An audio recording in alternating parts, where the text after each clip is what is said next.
WhatsApp everyone, कैसे हैं आप सभी लोग। It's so good to see you all again. Welcome back to channel. So guys, आज मैं लेकर आई हूँ बहुत ही इंटरेस्टिंग एंड इम्पॉर्टेंट टॉपिक जो जुडिशरी एग्जाम में, किसी भी एडवोकेसी में, किसी भी एलएलबी के बाद जो एग्जाम आता है उसमें पूछा जाने वाला है और इंटरव्यू में ये क्वेश्चन तो पूछेगा ही पूछेगा।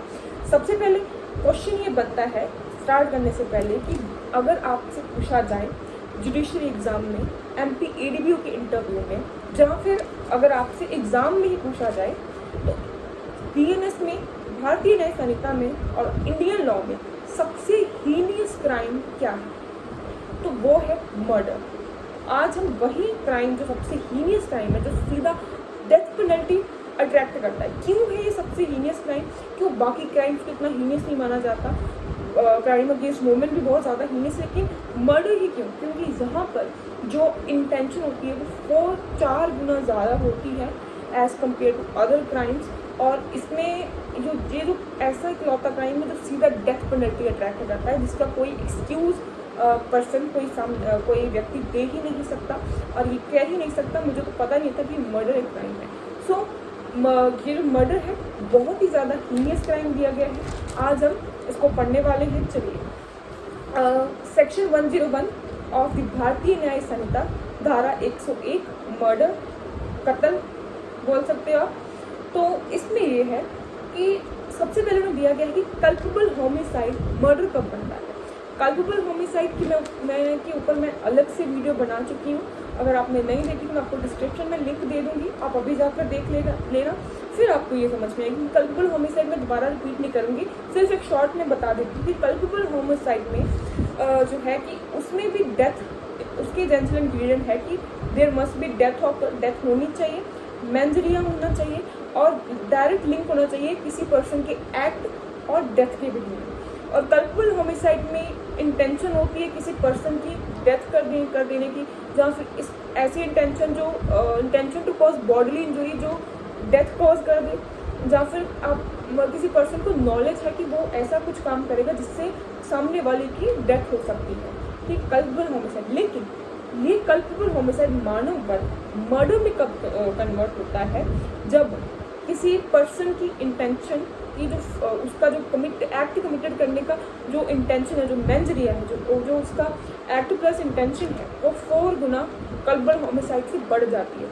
यानी कि कल्पेबल होमिसाइड में भी इंटेंशन होती है, लेकिन उसमें कुछ ऐसे सर्कमस्टांसेस होते हैं जो कभी कभार लेस पेनल्टी को अट्रैक्ट करते हैं। लेकिन मर्डर में इंटेंशन 4 गुना होती है, जिसमें एक्सक्यूज नहीं दे सकते। जैसे कि अगर मैं कल्पेबल होमिसाइड की एग्जांपल आपको बताऊं, ए नाम के व्यक्ति ने जेड नाम के व्यक्ति के लिए एक डेथ ट्रैप सेट किया और जेड की बजाय वहाँ पर बी गिर गया।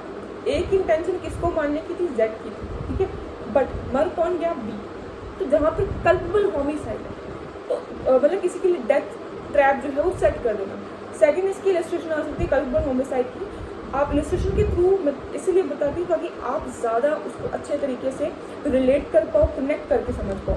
सेकंड इलस्ट्रेशन ये कह सकते हैं कि जैसे ए नाम के पर्सन ने बी नाम के पर्सन को बशेस में, झाड़ियों में शूट करने के लिए बोला और ए को पता है कि झाड़ियों के पीछे कौन है? जेड है। बी को इस बारे में नहीं पता। बी ने अगर मान लो गोली चला दी, जेड मर गया, बी वहाँ पर कल्पेबल होमिसाइड में किसी भी क्राइम के लायबल नहीं होगा, वो उसने ऑफेंस नहीं किया। क्यों? उसको ये पता ही नहीं था कि जो बशेस के पीछे जेड नाम का पर्सन है, बट ए जो है यहाँ पर कल्पेबल होमिसाइड के लिए लायबल है। लेकिन मर्डर में ऐसा है कि मर्डर में क्राइम जो है वो उस जो डायरेक्ट इनडायरेक्ट नहीं होता, डायरेक्ट होता है। तो चलिए अब हम क्लॉजेस वाइज पढ़ते हैं कि जैसे कल्पेबल होमिसाइड कब मर्डर बनता है। पहली बात तो ये पहला क्लॉज, जब इंटेंशन हो किसी की डेथ कर देने की। दूसरा, इंटेंशन ऐसी हो कुछ ऐसी बॉडीली इंजरी करना, किसी को ऐसे जख्मी करना, हर्ट पहुँचाना, चोट पहुँचाना जिससे किसी पर्सन की डेथ हो सकती है। तीसरा इसमें यह है कि अगर यहाँ पर इंटेंशन कुछ ऐसी है बॉडीली इंजरी और वो इंजरी इतनी सफिशिएंट है, इतनी सही है कि किसी की डेथ सही रहता है, इसकी सफिशिएंट है कि किसी की डेथ हो सकती है उस इंजरी के वजह से। और चौथा इसका यह है कि अगर एक्ट जो है वो अपने आप में बहुत ज़्यादा घातक है, डेंजरस है, कुछ ऐसा एक्ट जिसके ऑफेंडर को पता है कि उससे सामने वाले की डेथ हो सकती है, तो ये क्या है, ये मर्डर है और इसका कोई एक्सक्यूज़ नहीं है। तो अगर हम इक्वेशन बनाएं तो कल्पबल होमिसाइड की equation plus high degree of mens rea is equal to murder, यानी कि culpable homicide plus aggravated mental state is equal to murder. ये जो दो इक्वेशन है अगर आप ऐसे भी एग्जाम में लिख दोगे, किसी भी एग्जाम में LLB से रिलेटेड, MP ADPO में अगर रिटन एग्जाम आ गया, अगर आपसे इंटरव्यू में पूछा गया, अगर आपने वहाँ पर ऐसी इक्वेशन बता दी तो 100% सही होगा। तो फिर चलिए अब हम सिनेरियोस एग्जाम्पल वाइज देखते हैं, क्योंकि कभी कभी होता है ना हमें क्लॉजेस समझ नहीं आते, कभी कभी हमें एग्जैक्ट हम डिफ्रेंशिएट नहीं कर पाते कि क्या कल्पेबल होमिसाइड है, क्या मर्डर है। चलिए ए ने जेड को शूट किया है, सिनेरियो ये है कि ए नाम के पर्सन जेड नाम के पर्सन को शूट किया है, उसकी इंटेंशन नॉलेज है उसको कि जेड इससे जो है वो मर सकता है। जैसे कि A shoot Z intending to kill him, कहना उसको मारने शूट अगर कोई पर्सन किसी को करता है तो सबसे पहले उसकी इंटेंशन ये होती है कि उससे सामने वाला मर सकता है, ठीक है। तो मतलब उसको ये नॉलेज होती है कि सामने वाला मर जाएगा, उसकी इंटेंशन इसको मारने की है, ठीक है। एक तो होता है ना कि लाइक कल्पबल होमिसाइड में कि हाँ इससे सामने वाला मर सकता है, लेकिन यहाँ पर इंटेंशन ये होती है कि मरेगा ही मरेगा, मारने के लिए ही एक व्यक्ति दूसरे पर्सन को क्या है नुकसान पहुँच जाता है। तो A shoots Z intending to kill him, Z मर गया, ये मर्डर है। ए ने जेड को हिट किया, ये पता है कि उसको ऐसी डिसीज है, ऐसी बीमारी है जो उसको वल्नरेबल बना सकती है ज़्यादा और जिससे जेड मर जाता है, तो ये भी क्या है मर्डर है, ठीक है।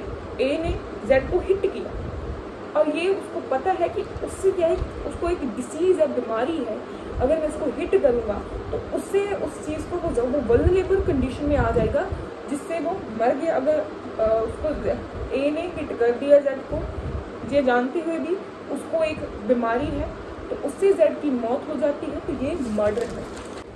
एक और एग्जांपल लेते हैं, जैसे ए नाम के व्यक्ति ने जेड नाम के व्यक्ति को स्टैप कर दिया, यानी कि उसको चाकू मार दिया। अब वो चाकू मारना इतना सफिशिएंट था कि जेड क्या है वो हेल्दी पर्सन, लेकिन उसकी मौत हो गई, ये मर्डर है। तो जब आप पूरा मर्डर में पूरा डायरेक्ट एक्ट इन्वॉल्व होता है, इनडायरेक्ट नहीं होता, पूरा डायरेक्ट इन्वॉल्व होता है।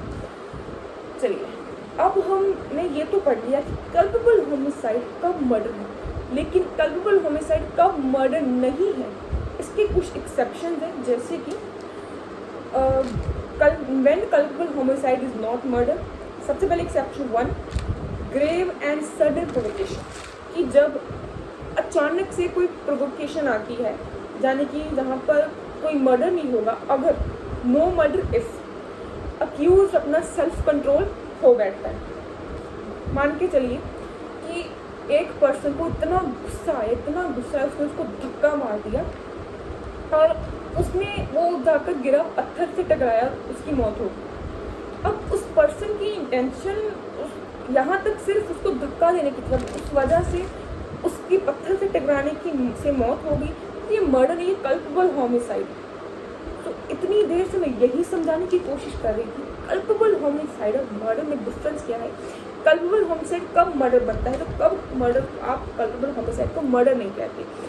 कोई गुस्से में अगर कोई व्यक्ति आता है, किसी को मारता है, तो किसी को धक्का देता है, उस वजह से उसकी डेथ हो जाती है, तो कल्पेबल होमिसाइड है, मर्डर नहीं है। एक और एग्जांपल लेते हैं, जैसे एक और एक्सेप्शन लेते हैं, cause death is the provoke और समवन एल्स एक्सीडेंटली, जैसे किसी की प्रोवोकेशन में आकर डेथ कर देना, नॉट एप्लीकेबल। जैसे सपोज कि किसी को उकसाना, किसी को मारने के लिए, इतना उकसा देना कि वो इंसान को गुस्सा ही आ जाए, वो इंसान रेडी हो जाए किसी को मारने के लिए, तो वो प्रोवोकेशन आएगी। प्रोवोक मतलब होता है किसी को उकसाना। तो इसमें ये तब एप्लीकेबल नहीं होगा प्रोवोकेशन, जब प्रोवोकेशन सेल्फ थॉट है, मतलब वो अपने होश में है, वो अपनी मर्जी से कर रहा है, वो उसको किसी ने प्रोवोक नहीं किया। एक दो बार बोलने से अगर वो मान गए तो ये प्रोवोकेशन नहीं आएगा। फिर दूसरा आता है provocation is form lawful acts like arrest और सेल्फ डिफेंस। प्रोवोकेशन तब लॉ की फॉर्म में काम करती है जब कोई सेल्फ डिफेंस के लिए या फिर किसी चीज़ से बचने के लिए अगर वो मारता है, तो वो एक्सेप्शन में आ जाएगा। एक्सेप्शन नंबर 2, प्राइवेट डिफेंस का राइट इंक्रीज हो जाना, increase of private defence exceeding death, ये हमने rights of private defence against body और प्रॉपर्टी पढ़ा है। ये भी एक्सेप्शन है जब आप खुद को बचाने के लिए किसी पर्सन को आपको मतलब करना पड़ता है, आपको खुद की रक्षा करने के लिए, खुद को बचाने के लिए, सिक्योर करने के लिए आपके पास कोई ऑप्शन नहीं बचती, तो आप सामने वाले पर्सन जो आप पर अटैक कर रहा है अगर आप उसको मार देते हो तो वो एक्सेप्शन में आएगा क्योंकि आप प्राइवेट डिफेंस कर रहे हो। फिर आता है पब्लिक सर्वेंट, अगर एक्सेप्शन नंबर 3, पब्लिक सर्वेंट अपनी ड्यूटी एक्सीड करता है गुड फेथ में। अगर कोई पर्सन जो है वो सपोज एक पुलिस ऑफिसर है, गुड फेथ के लिए अगर वो अपनी पावर एक्सीड करता है, वो भाग रहा है, शूट कर देता है, तो वो एक्सेप्शन में आएगा, वो मर्डर नहीं आएगा। फिर आता है सडन फाइट विदाउट प्रीमेडिटेशन। चौथी एक्सेप्शन ये है कि अचानक से फाइट हो जानी, जिस वजह उस फाइट की वजह से किसी की मौत हो जानी, तो ये मर्डर नहीं है, क्योंकि अगर फाइट से पहले वो प्री डिटरमाइन थी कि हम फाइट करने जाएंगे, किसी को मारने जाएंगे, तो वो मर्डर आएगा। जैसे आपने मूवीज़ में देख रखा होगा कि ऐसे गैंग जाती है किसी को मारने के लिए, तो वो अगर उससे किसी को मारती है तो वो मर्डर होगा। लेकिन अगर all of a sudden fight शुरू हो जाती है, भीड़ में मान लो किसी ने कुछ कह दिया, किसी उससे फाइट हो गई उसी वक्त, तो वो फिर सडन में आएगा। कल्पेबल होमिसाइड में अगर फाइट में किसी की डेथ हो जाती है तो वो कल्पेबल होमिसाइड में आएगा, क्योंकि वो प्री डिटरमाइन नहीं है, पहले से नहीं किया गया डिटरमाइन उसको। ठीक है, चलिए अब हम कल्पेबल होमिसाइड और मर्डर का डिफरेंस करते हैं। अगर आपको यहाँ तक समझ आ गया तो please like my video, subscribe the channel, बहुत टाइम हो गया है 1K कंप्लीट कर दो, और share with your friends because it will help you a lot. And आपको कैसी लग रही है मेरी एक्सप्लेनेशन, प्लीज़ कमेंट सेक्शन में बताइएगा, और अगर इम्प्रूवमेंट की ज़रूरत है तो मैं ज़रूर करूँगी। सो प्लीज़ कमेंट सेक्शन में कमेंट कीजिए कि आपको समझ में आ रहा है या नहीं। चलिए, अगर यहाँ तक समझ आ गया तो अच्छी बात है, आपको नोट्स में प्रोवाइड करूँगी। तो फिर अब हम बात करते हैं कल्पेबल होमिसाइड और मर्डर के बीच का डिफरेंस क्या है। सबसे पहले हम बात करें रीज़न की, तो कल्पेबल होमिसाइड सेक्शन 100 में दे रखा है और मर्डर सेक्शन 101 में दे रखा है। और इसके एस्पेक्ट की बात करें, सबसे पहले आता है इसमें मेंस एरिया, जिसको बोलते हैं इंटेंशन। इसमें यह है कल्पेबल होमिसाइड में इंटेंशन होती है, नॉलेज होती है कि इससे किसी की डेथ हो सकती है। लेकिन मर्डर में क्लियर इंटेंशन होती है, हाई डिग्री ऑफ नॉलेज होती है कि जो एक्ट करने जा रहा है व्यक्ति, उससे किसी की डेथ हो सकती है, तो वो मर्डर है। फिर आते हैं सवेरिटी होती है लेस सवेयर, मोस्ट सवेयर होती है फॉर्म ऑफ होमिसाइड। फिर आती है पनिशमेंट, वो ग्रेविटी पर डिपेंड करेगा, यानी कि जितना ज़्यादा उसकी टेंशन इन्वॉल्व होगी, जितना ज़्यादा उस क्राइम में ग्रेविटेशनल होगा, उस पर डिपेंड करेगा। ग्रेविटी इन द सेंस यहाँ पर वो वाली ग्रेविटी है, ग्रेविटी इन द सेंस की उस पर डिटर्मिनेशन की जाएगी कि व्यक्ति की इंटेंशन क्या थी, उसमें एक्सेप्शन दिए जाएंगे, एक्सप्लेनेशन दिए जाएंगे, सब कुछ चीज़ें जो है वो ग्रेविटेशनल चेक की जाएगी। और मर्डर में है कि इसमें डेथ पेनल्टी, मैं आपको स्टार्ट में बताया था, लाइफ इम्प्रिजनमेंट, ठीक है। एक्सेप्शन एप्लीकेबल, इसमें एक्सेप्शन की एप्लीकेबल नहीं है कल्पेबल होमिसाइड में, क्योंकि ये ऑलरेडी लेस ऑफेंस है, ठीक है। ये इसमें क्योंकि कल्पेबल होमिसाइड में इंटेंशन टू कॉज डेथ, लेकिन जो मर्डर में है एक्सेप्शन, 5 स्पेसिफिक एक्सेप्शन है जो दे रखी है, जो मैंने आपको अभी बताई है, वो मर्डर को होमिसाइड में रिड्यूस कर सकती है, बट वो डिपेंड करेगा कि पर्सन की इंटेंशन क्या है। चलिए, तो यहाँ तक इतना ही हमने मर्डर के जो जितने भी कंसेप्ट थे, जितना भी प्रोविजंस थी, एक्सेप्शन थी, एक्सप्लेनेशन थी, सिनेरियोज थे, क्लॉजेस थे, हमने विद एग्जांपल्स विद एक्सप्लेनेशन हमने बहुत अच्छे से कवर किया इसको कंपेयर किया कल्पेबल होमिसाइड के साथ, और साथ साथ हमने कल्पेबल होमिसाइड एक बार और रिवाइज कर लिया। So thank you so much and बने रहिए मेरे साथ। हम अगली वीडियो में अगले सेक्शन पढ़ेंगे, सेक्शन 102, 103, 104। तो हम जो ऑफेंस अगेंस्ट बॉडी है वो हम ट्राई करेंगे कि हम 1-2 वीडियोस में ही, या फिर अगर ज़्यादा से ज़्यादा 3 से 4 वीडियोस में हम उसको ख़त्म कर देंगे। Thank you, have a nice day, thank you so much.